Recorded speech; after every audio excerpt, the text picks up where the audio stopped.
สงสารอะอายเต้ยลาแล้วปุ๊บคิดว่าจะได้นอนพักผ่อนแต่ที่ไหนได้ต้องเดินทางต่ออีก500กิโล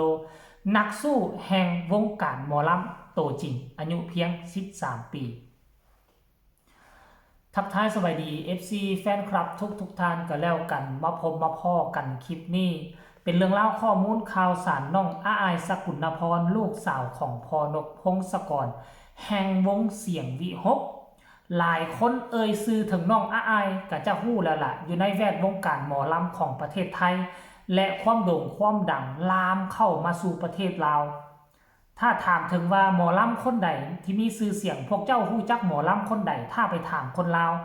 ปฏิเสธบ่ได้หนึ่งในนั้นก็คืออาอายสกุลพรข้าเจ้าต้องฮู้100%ขั้นข้าเจ้าบ่ฮู้ล่าสุด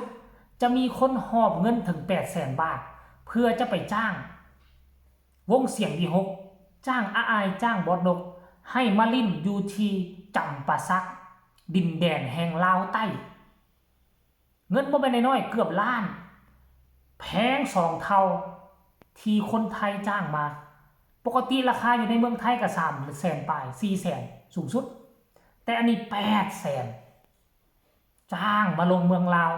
มาติดตามข่าวว่าจะตอบรับหรือว่าจังใดให้ไปรอท่า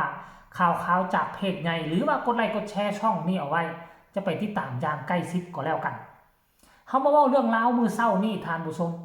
นักสู้แห่งวงการหมอลำอายุเพียงแต่13ปีน้องอาอายสกุลพรมื้อวานนี้ก็เฮ็ดหน้าที่จบเจือแล้วบ่แม่นว่าซอดแจ้งเลยบ่เต้ยลาตอนแจ้งนี่บ่ตอน6 โมงเช้า7 โมงแม่นบ่มีคำว่าอิดว่าเมื่อยอยู่ในนี่บ่น้องโพสแต่ละครั้งบ่มีแสดงอาการโอ้เมื่อยเด้อยากพักผ่อนเด้โอ้ยอยากนอนเด้บ่เห็นสิ่งเหล่านี้อยู่การเคลื่อนไหวของอาอายมีแต่ว่าสู้เดินทางต่อพ่อกันอยู่หั่นพ่อกันอยู่นี่มือนี่เป็นจังไดมีแต่รายงานแบบนี้ให้ FC แฟนคลับได้เห็นมื้อเช้านี้เนาะ3 ชั่วโมงที่ผ่านมาอาอายได้ออกมาโพสต์เคลื่อนไหวว่าเต้ยลาเสร็จแล้วสันเสร็จแล้วสันเดเดินทางกันต่อระยะทางเกือบ500กิโลซิวค่ะขอกินยาแล้วนอนก่อนนะคะปวดหัวขึ้นอีกแล้วขอบพระคุณความฮักความเมตตาจากแม่ชาวปักธงชัยทุกท่านเลยนะคะขอบคุณรางวัลน้ำใจด้านหน้าเวทีขอบคุณมาลัยจากบ้านฮักอาอายสกุลพรลมใต้ปีกตลอดไปแมนีแมเรตมันนะแมนีแมเรสันดอกขอบคุณของฝากจากแม่ทุกท่านเลยค่ะขอบคุณพี่เจ้ามาร์คมันบอกด้วยนะคะอ่านผิดต้องขออภัยท่านผู้ชมเนี่ยอันนี้คือการเคลื่อนไหวเลยเนาะ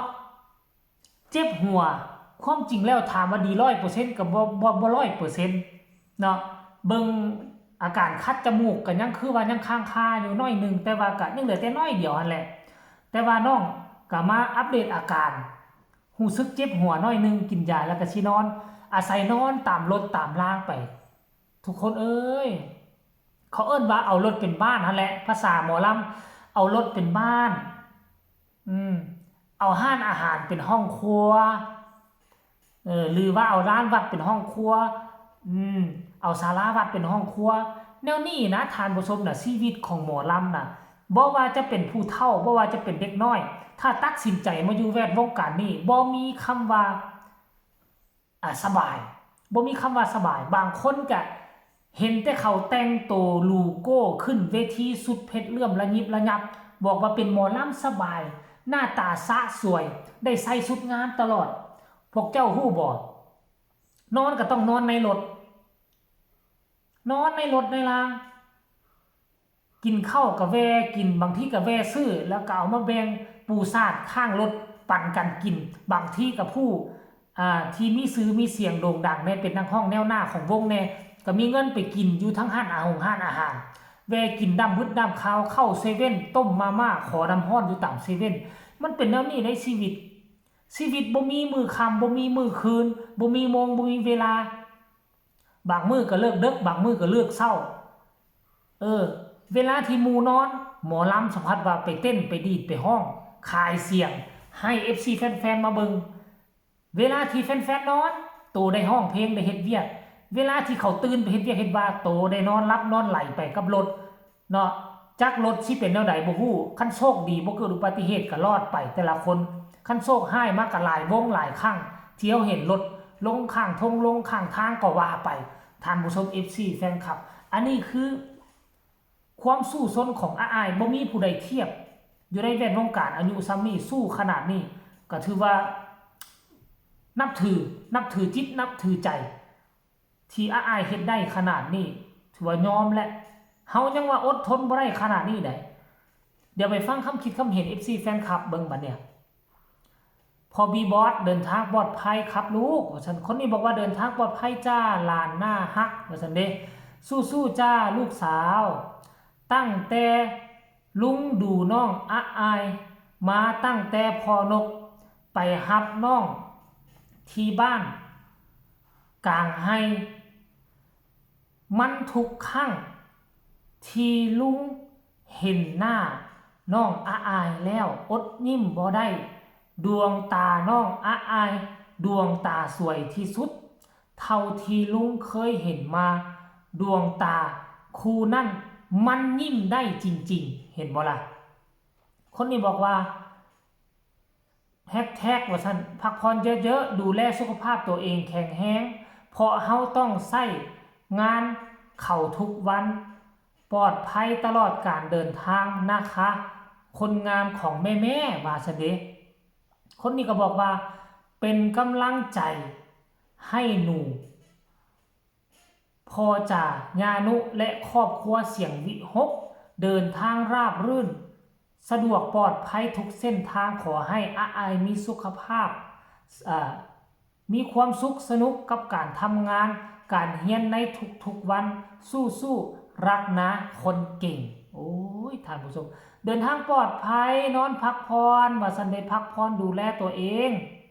สุขภาพสำคัญที่สุดเดินทางปลอดภัยปังๆนะลูกนี่ท่านผู้ชม FC แฟนคลับอันนี้คือการเคลื่อนไหวล่าสุดของแฟนๆหลังจากที่เห็นน้องอายออกมาโพสต์ว่าเจ็บหัวกินยาแล้วก็นอนพร้อมที่จะเดินทาง500กว่ากิโล